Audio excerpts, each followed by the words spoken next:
Welcome to another edition of the Turnpike Sports Book Report. I'm Doug Weischadle here with Dave Weischadle. We're here to give you a whip-around look at some of the latest news coming out of the sports betting industry.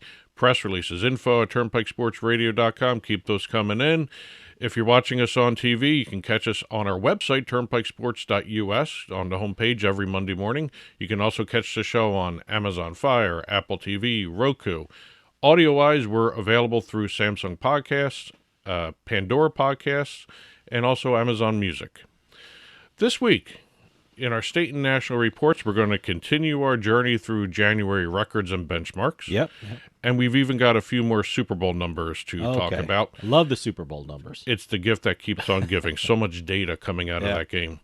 Over in deals, we've got a Canadian basketball deal to talk about. All got right. a pair of MMA deals. And also we have a tech deal involving Penn Entertainment. Oh, okay. Industry updates. We'll be talking a bunch of licenses and launches, as well as a latest update on some of what's going on in the daily fantasy sports industry. Mm-hmm. And then we're going to finish up the show with our legislative roundup. We've got news coming out of Wyoming, Minnesota, New Jersey, and Vermont. Okay. We'll start talking state and national reports right after this. Interest rates and inflation are out of control. Is your credit card debt also out of control? It's time to resolve your debt and take back control for a lot less than what you owe.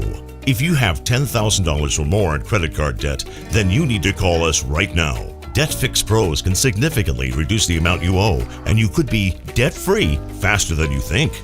I knew we had to do something. Our debt was growing. It was getting out of control, and we just didn't know what to do. We saw an ad for DebtFix Pros. We called, and they showed us how fast they could get us out of debt.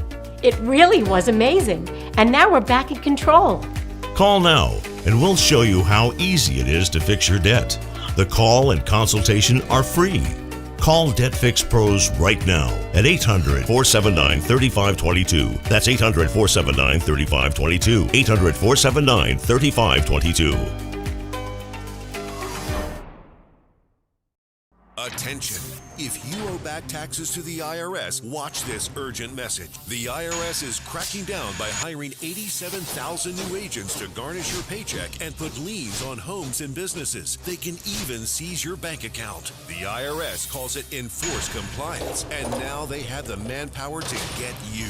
Penalties and interest on unpaid taxes compound daily. So call One Stop Tax Relief Shop and get the IRS off your back. They're experts in the Fresh Start Initiative, one of the biggest breaks the IRS has ever offered. And no other tax shop gets you more or faster approvals. One Stop Tax Relief has resolved thousands of cases since 2014 and saved clients millions of dollars. Call now for a free consultation. Connect with tax professionals who get the IRS off your back. Call 800-605-0688. 800-605-0688.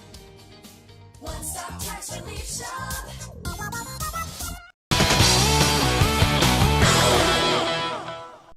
Welcome back to the Turnpike Sports Book Report.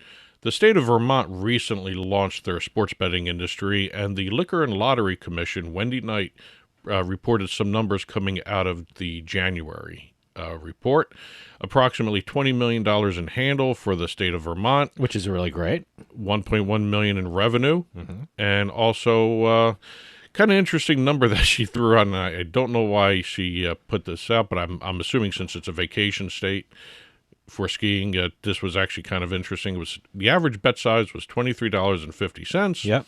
53% of the activity was attributed to out-of-state players who were in Vermont when they placed their bets. Well, it's January. You know, like you mentioned, it's ski season. I wonder how many people at the ski lodges sitting by the fire and have their phone out and play some bets. So I wonder how many of the resorts have little stands with the QR codes for the sports betting apps and everything. By the way, the sports betting industry and the sports betting operator should get a partnership with some of these travel agencies. Well, and all not that travel stuff. agencies. I mean the lodges and the different ski resorts, and have their their QR codes everywhere or their signage everywhere. So Not a bad idea. yeah. The travel industry could use for all that stuff. I mean, all of New England right now is ski country, if you think about it. Where most of New England is ski probably, yeah, country. yeah. And that would actually make sense for vacationers. Over in New Jersey, I think all this talk about New York draining New Jersey's players away from it, I think is kind of overstated now. Meaning what? What are you talking We about? have a record handle again for New Jersey for okay. January, $1.7 billion in monthly handle. No, it's New Jersey is great. New Jersey is, there was a huge fear before New York got mobile sports betting that, oh my God, it's going to destroy New Jersey. We're having this same kind of conversation right now with the, New York City area casinos. Oh my God, what is it going to do to Atlantic City and things like that? But, people still bet New Jersey. People still bet a lot in New Jersey. So certainly it affected it, but it hasn't affected to the degree that everyone was scared of. No. Before New York Mobile, everyone was terrified in New Jersey how it was going to destroy the the industry in the state. But no, it's been good. It's been chugging along. More important record for New Jersey, record monthly revenue, $170,758,334 reported by the New Jersey Division of Gaming Enforcement for the state. First time the New Jersey operators posted back-to-back months of 9-figure revenue totals. Wow. So that was the first time in state history. A couple of new benchmarks for New Jersey there in the beginning of 2024. The entire gaming industry in New Jersey is breaking records for January. I mean, not only, internet gambling, my God, it's been incredible. The online casinos have been incredible, record-breaking growth for January. So it just the revenue numbers are incredible. Yep. Good start to a year. Over in Louisiana, we've got their January sports betting report. Louisiana reported its fourth straight month of at least $300 million in handle. Mm-hmm. That's total handle because they do have the mobile industry as well. And also its first time having back-to-back months with at least $50 million in operator revenue. Louisiana is fascinating to me. Whenever you talk about Louisiana, it's just staggering the numbers coming out, considering the fact that certain parishes, or what we would call counties in other states, or townships in other states, some of those parishes, sports betting is illegal. So not the entire state, they have legal sports betting. A good portion of the state has legal sports betting, but, a sizable amount of the state does not have legal sports betting. And it still comes out with great numbers. Yeah. Going back to New England, we started off in Vermont. We're now going to be talking Connecticut and Massachusetts in turn here. State of Connecticut, January sports betting report, they set a record revenue of $24.85 million. Wow, okay. State also recorded third straight month of at least $200 million in handle. FanDuel set a state record in terms of revenue, $13.13 million in the month. Wow. DraftKings set its own record, its highest level of revenue, $9.67 million in Connecticut. That's the home region of DraftKings. They have their corporate headquarters in Boston, Massachusetts. So and New Hampshire, my God, I think they're the only mobile sports book. So that New England is DraftKings country. Well, it's kind of interesting because in terms of leading handle and revenue, both FanDuel and DraftKings alternate in most states, sure. But I don't think I've seen DraftKings take the lead in Connecticut yet in terms of handle. I don't know. I've seen FanDuel most of the time leading. Over in Massachusetts, they reported their January sports betting numbers. Another record revenue for the state, $72.7 million. Third straight month of at least $650 million in total handle. That's actually very impressive for that state. Yeah, very, very impressive. But the news coming out of Massachusetts is some sportsbook operators left the state. There are now 6 functioning mobile operators. What is it? Better, and who else lost? WinBet lost. WinBet left. They didn't lose. Yeah, So WinBet. well, they technically lost. WinBet and Better, Left. BETR, Yep. left Massachusetts. They were actually supposed to leave at the end of February. They decided to leave mid-February. They're still trying to collect them, or trying to wind down operations in terms of getting money back to players. So, but I'm curious to see what sportsbook operator fills in the gap, because they have the Encore Boston Harbor, and that's a Wynn property. So I'm very curious to see what sports betting operator may fill that area, or is it just going to be the Encore's own? Right now, it's going to be operated by Encore. All right. So we'll well, see. it was operated by Encore anyway. Well, it was but I don't know. WinBet, but it's just going to be the Encore Boston Harbor Sportsbook right now. Yeah. We talked about FanDuel setting a state record for revenue in Connecticut. We have DraftKings setting a state record for revenue in Massachusetts with almost $37 million in a month. Tax revenue. And by the way, this is January. We haven't even hit February when the the Super Bowl, the and Super all Bowl that. numbers. So for these states, Tax revenue for the state has passed $100 million already. So that's a good sign for that state. Over in Kansas, we have the January sports betting report from that state. All-time handle has passed $3 billion already. okay, ESPN Bet made news because their target market share across the country is somewhere between 7 and 8%. They had 8.5% in Kansas. Okay. They're doing very well there. yeah, and I'm not sure you're going to hit it, but I know Yes, they we are plan going on to hit that. opening up ESPN Bet in Michigan. Yep. Yeah, Week ending February 11th for New York State. Very, very surprising numbers. The lowest gross gaming revenue, lowest adjusted gaming revenue in the industry's history for the state in terms of weekly. What state is that now? This is New York. New York. Okay. This is the weekly report. You from know, the when week you're ending talking February about 11th. lows in New York, you're talking about all-time highs in other states. So, $5 million in terms of GGR. I'm not crying for New York. No. So, But you should cry for BetMGM that week. I heard some. $9.6 million loss. Mm-hmm. And I looked through a lot of the records for the mobile industry reports. I couldn't see a bigger loss. I'm curious to see. I'm sure analysts are going to go through that and see where they, did well and what they didn't do well in. Was it the bonuses, or was it the promos, or what was going on there? So it's interesting to see. This is when the accountants come in and see where everything fell and everything went great and went bad, and what they can do to improve. Well, everything. BetMGM also had one of the biggest losses for the Super Bowl in the state. Well, see, that's it. And speaking of Super Bowl, Wins, losses, it's just so complex when you look at all these numbers. Yep. And speaking of Super Bowl, we've got Colorado reporting a total Super Bowl handle of $46.35 million. Online handle was about $45.3 million, so about 96% of that handle was there. Sure. Entain had reported that their betting across its UK and European-facing platforms increased 12% for the Super Bowl. And in terms of sports betting app downloads, we had reports of close to 900,000 app downloads the week of Super Bowl. Well, look, I'm not even talking about betting. The television ratings were incredible. So a record number of people watched it. So I would assume, what's a huge market is the in-play betting. So I'm sure that the big viewership really generated a lot of in-play bets. Well, this was just app downloads, 900,000. So that's it for our state and national reports. Let's head on over to some deals.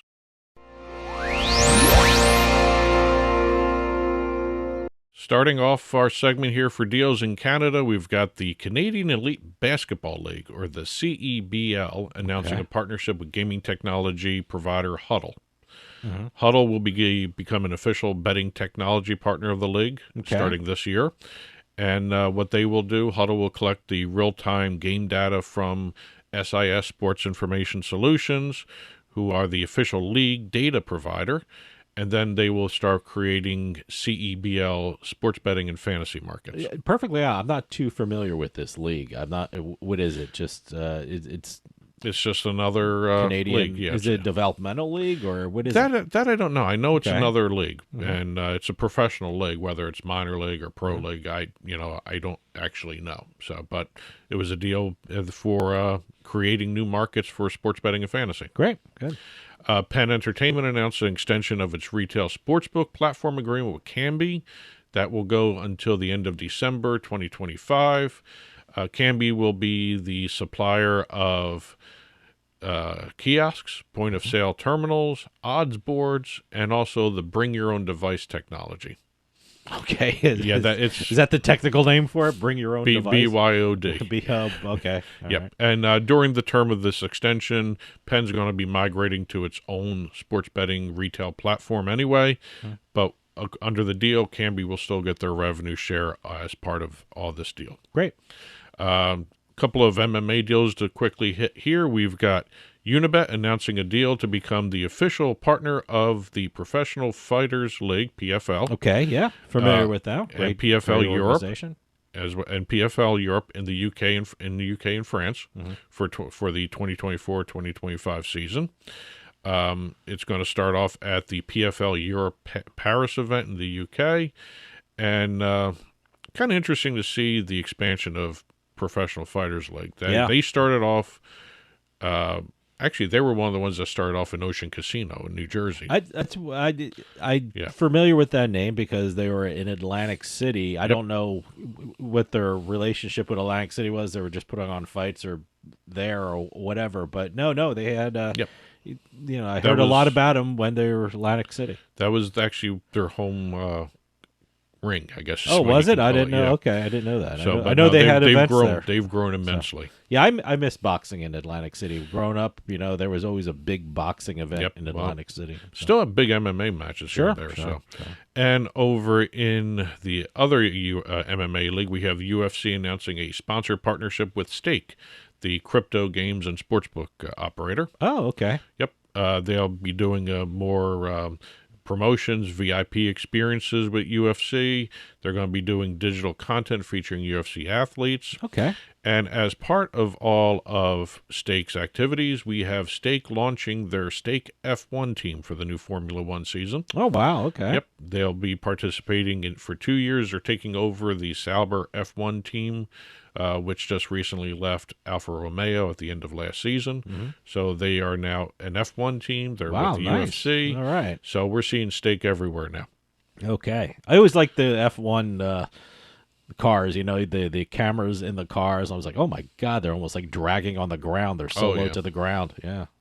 That's it for the deals. We're going to start talking industry updates right after this. Every 40 seconds, a kid is reported missing. Find the Children provides educational material that teaches your kids how to recognize and avoid predators. Our recovery programs are very successful in bringing kids back home to their family. You can help protect our kids and bring the missing kids home safe by donating your unwanted car, truck, SUV, or van, running or not.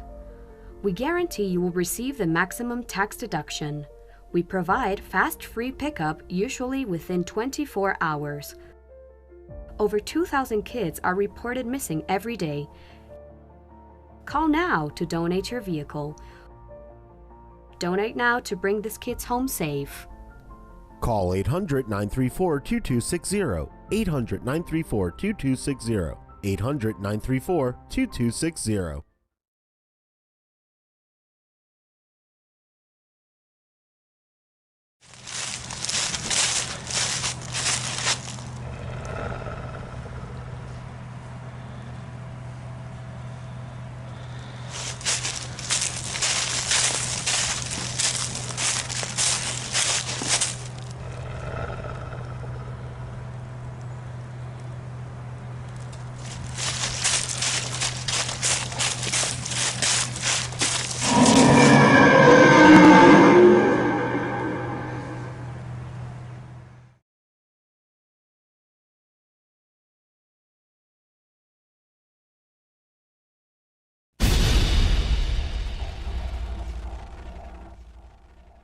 Welcome back to the Turnpike Sports Book Report.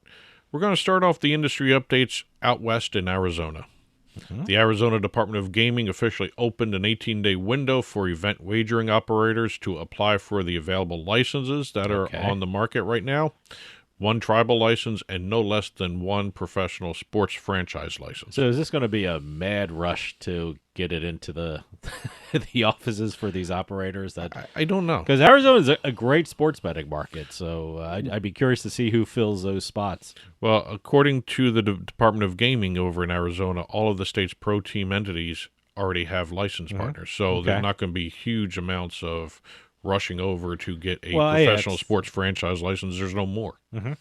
So it should be an interesting, though, who fills those spots, though. But there's 1 tribal license open, and like I said, the professional sports franchise licensing area is still open. But we also have Fanatics Sportsbook saying they have applied. Oh, good. They haven't said who their partner was. Okay. Good. So we'll see where that goes with the Department of Gaming. The deadline is March 15th. They'll have a decision around that time. Over in Pennsylvania, we've got the iGaming company Supreme Land Gaming, Okay. getting their first ever gaming approval in the United States in the Commonwealth of Pennsylvania. Nice. So congratulations Yeah. there. Nice. Over in Indiana, every week or every couple of weeks, I get a newsletter from Indiana's Gaming Commission listing the new sports wagering registrants, basically those who can become affiliates. Okay. I was surprised to see NASCAR recently listed as one of the new ones. Nice. And nice. I would have thought NASCAR would have been there a while already. Yeah. It's well, hey, I guess that was surprising. Yeah, but no, NASCAR is doing amazing things in the betting world. Everyone loves NASCAR. It's such an interesting thing. I'm curious. NASCAR has been so popular. I wonder how betting has affected the audience of NASCAR. I haven't seen any numbers on that, but I know a lot of people, when they talk about NASCAR, they talk about who I'm putting in the top 10 finishers and things like that. So yeah, no, it's great that NASCAR is getting involved like that. Well, between the new media deal and also the new docuseries that's going on Netflix. Yeah, no, I think it's more popular than ever. The first episode of the docuseries focused on Michael Jordan's team. Yeah. So popularity for NASCAR skyrocketed. Oh, absolutely. 75 years old, too. Wow. Yeah. Okay. Over in Michigan, and you touched upon this earlier in the show, we've got Penn Entertainment announcing that the first ESPN Bet branded retail sportsbook will be opening up in Detroit at Penn's property, the Hollywood Casino at Greektown. I would love to see that retail book. What I'm thinking, and I really enjoyed when I went to New York and Times Square. ESPN had, what was it called? The ESPN Cafe? ESPN Zone. ESPN Zone, yeah.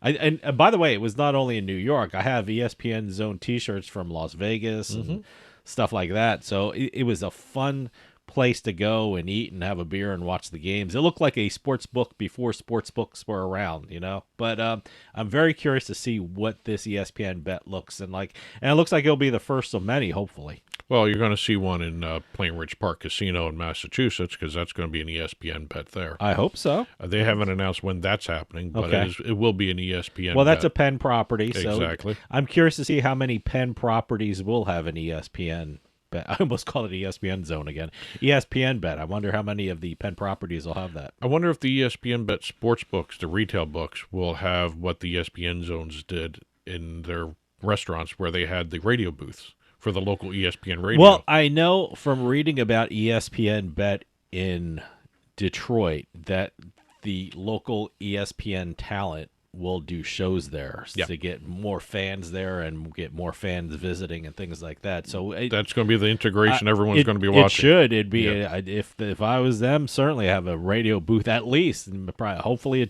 television booth. What the hell, or a television studio, or a kind of a setup for a television thing. That'd be great. Real quickly for the daily fantasy sports industry, it's becoming very interesting to watch the different states go after these pick'em style games. Years ago, I thought we were done with the court cases against fantasy sports. I mean, I remember New York, all the reporters were up late and looking at the courthouse and the legislators and how fantasy sports is going to fit into the state landscape, but we're still doing this with fantasy sports. Well, So we now have Arkansas, Uh-huh. Kansas, and another round of cease and desist from Florida going out. So a lot of these different industry It's the fantasy prop sports, style stuff. it's the It's prop, the prop style. Okay. Yeah, there's a lot of the other companies like Prize Picks and Underdog are starting to pivot and work within the rules that are out there for. Do you think for most of fantasy these sports. fantasy sports will say, "Hey, you know what? Why don't we just get a sports betting license?" Underdog Fantasy is doing that in North Carolina. That's what I'm so, saying. I'm wondering. We're going to Because start seeing I that. remember the first kind of prop style thing was Monkey Knife Fight, but they had it a little different. They had it two people against each other and competing against each other. It wasn't the one player versus the house. I wonder if some of these operators will pivot toward that kind of style or just go full out sports betting operator license. Well, we'll see what happens there. But again, like I said, a lot of the operators like Prize Picks are starting to alter and go to peer-to-peer. So over in Massachusetts, real quick, we have the adjudicatory hearing for DraftKings has been delayed until another time. DraftKings was facing an adjudicatory hearing for allowing credit cards for players to fund their operating accounts with credit cards, which is illegal in Massachusetts. Yeah, that's a no-no in Massachusetts. They had already set up the adjudicatory hearing. Right before that happened, DraftKings came in and found 2 more instances after the investigation had closed. They reopened it. We'll see where it goes. Okay. Let's finish up real quick with our legislative roundup.